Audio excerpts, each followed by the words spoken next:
faqatgina bomdod namozidan 10 daqiqa oldin turishingiz kerak. Atigi 10 daqiqa oldin. Payg'ambarimiz sollallohu alayhi va sallam shunday mazmunda aytganlar: Alloh har kecha tunning oxirgi 3dan biri qolgan vaqtda dunyo osmoniga tushadi va kim menga duo qilsa, uni ijobat qilaman. Kim mendan so'rasa, unga beraman. Kim menga istig'for aytsa, uni mag'firat qilaman deb aytadi.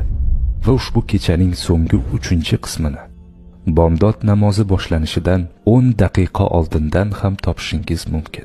Sizdan talab qilingan narsa bomdod namozi kirish vaqtidan atigi 10 daqiqa oldin uyg'onish xolos. Bomdod namozidan 1 soat emas, atigi 10 daqiqa avval qiyomul layl namozini o'qishga harakat qiling. Va Alloh subhanahu va taolo biz bandalarga bergan bu aql bovar qilmas inoyatini u zot ato etgan idrok ila ruhingizga singdiring. Kechasi uyqudan uyg'onib qalbingiz qanday o'zgarganini tuyasiz. Siz uni hech qachon avval bunday bo'lmaganini his qilasiz.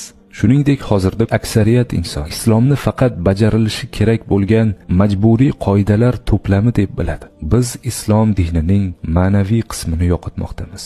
Biz Alloh bilan, yaratuvchimiz bilan aloqani yo'qotib boryapmiz. Ammo agar siz hali ham bu aloqani izlayotgan bo'lsangiz, o'rningizdan turing va qiyomul laylni ado qiling. Siz qalbingizdagi narsalar o'zgarib ketganini his qilasiz va siz islom olib kelishi kerak bo'lgan sakinat, huzur, ko'z yoshlarni his qilasiz.